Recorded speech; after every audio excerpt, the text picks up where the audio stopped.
കൊല്ലത്തേക്ക് പോകുമ്പോൾ ബിന്ദു കൃഷ്ണ അവിടെ പ്രചാരണം തുടങ്ങിയിട്ടുണ്ട്. വലിയ രീതിയിൽ അണികളെ സ്വാധീനിക്കാനും വലിയ വിജയം ഉണ്ടാകുമെന്നുള്ള പ്രതീക്ഷയിൽ തന്നെയാണ് സ്ഥാനാർത്ഥി. ബിന്ദു കൃഷ്ണയ്ക്കൊപ്പം ലിജോ റോളൻസ് ചേരുകയാണ്. ലിജോ, അങ്ങനെ ഒരു ഔദ്യോഗിക പ്രഖ്യാപനം വരും മുൻപേ തന്നെ മണ്ഡലത്തിൽ സജീവമാകുകയാണ്. തിരക്കിട്ട തെരഞ്ഞെടുപ്പ് പ്രചാരണത്തിലാണോ ബിന്ദു കൃഷ്ണ?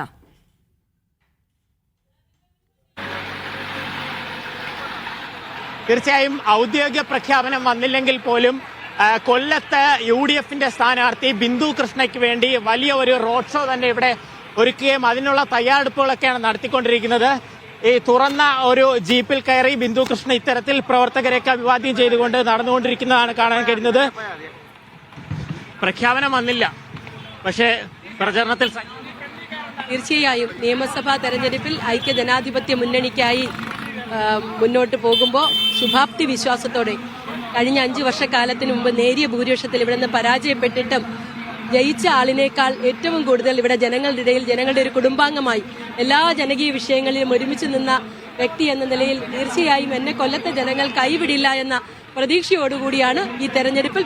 തവണ നിസ്സാര വോട്ടുകൾക്കായിരുന്നു പരാജയപ്പെട്ടത്. ഇത്തവണ പ്രചരണത്തിൽ എന്തൊക്കെയാണ് പ്രധാനമായി വിഷയങ്ങളായി?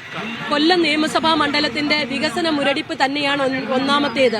ഒരു MLA എന്ന് പറയുന്നത് ജനങ്ങളുടെ സുഖത്തിലും ദുഃഖത്തിലും ഇപ്പോഴും അവരുടെ ഒരു കുടുംബാംഗം പോലെ നിലനിൽക്കേണ്ട ആള് എന്നാണ് ഒരു പതിറ്റാണ്ടുകളായി പൊതുപ്രവർത്തനം നടത്തുന്ന ഒരു വ്യക്തി എന്ന നിലയിൽ എന്റെ അനുഭവവും നിലപാടും. പക്ഷെ ആ അർത്ഥത്തിൽ കൊല്ലത്തിന് ഒരു MLA ഇല്ലായിരുന്നു.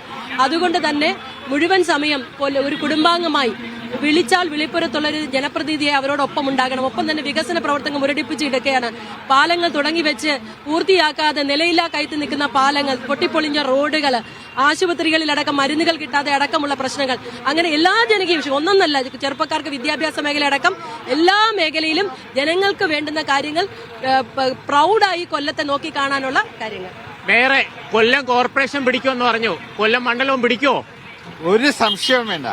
കോർപ്പറേഷൻ തെരഞ്ഞെടുപ്പ് സമയത്ത് ഈ ഉറപ്പായി ഭരണമെന്ന് ഞങ്ങൾ പറഞ്ഞു. അതുപോലെ തന്നെ ഒരു സംശയമില്ലാത്ത കാര്യമാണ് കേരളം UDF ഭരിക്കും. അതുപോലെ തന്നെ കൊല്ലം നിയോജക മണ്ഡലം ഇവിടുത്തെ സ്ഥാനാർത്ഥി അഡ്വക്കേറ്റ് ബിന്ദു കൃഷ്ണ തന്നെയായിരിക്കും ഇവിടുത്തെ MLA എന്ന് കൊല്ലം നിയോജക മണ്ഡലത്തിലെ ജനങ്ങൾ, എനിക്ക് തോന്നുന്നത് രാഷ്ട്രീയത്തിന് അതീതമായി കമ്മ്യൂണിസ്റ്റുകാരൻ പോലും ആഗ്രഹിക്കുന്നത് ഇവിടെ ഒരു MLA ഉണ്ടാകണമെന്നാണ്. അത് ബിന്ദു കൃഷ്ണ ആയിരിക്കണം എന്ന് തന്നെ ടീം UDF ആയി തന്നെ. ഒരു സംശയമുണ്ട്, ഇവിടെ ടീം UDF ആണ്. ഒരു വ്യത്യാസവുമില്ല, അഭിപ്രായ വ്യത്യാസത്തിന് ഒരു സാഹചര്യത്തിനും ഇല്ലാത്ത തരത്തിൽ എല്ലാവരും കൂടെ ഒറ്റക്കെട്ടായി അഡ്വക്കേറ്റ് ബിന്ദു കൃഷ്ണനെ MLA ആക്കും.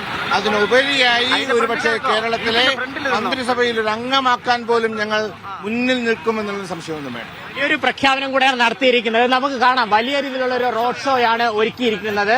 ഈ നിരവധിയായിട്ടുള്ള ബൈക്കുകളിലാണ് ഈ പ്രവർത്തകരെയൊക്കെ ഇവിടെ കാണാൻ കഴിയുന്നത്. ഈ റോഡിൽ ഈ DCC ഓഫീസിന് മുന്നിൽ നിന്നാണ് ആരംഭിച്ചെങ്കിൽ പോലും നമുക്കിവിടെ നല്ലൊരു ദൃശ്യം കാണാൻ കഴിയും. എത്രത്തോളം ബൈക്കുകളും കാറുകളും ഒക്കെയാണ് ഈ ഒരു റോഡ് ഷോയെ അനുഗമിച്ചുകൊണ്ട് ഇത്തരത്തിൽ പോയിക്കൊണ്ടിരിക്കുന്നത് എന്നുള്ളത്.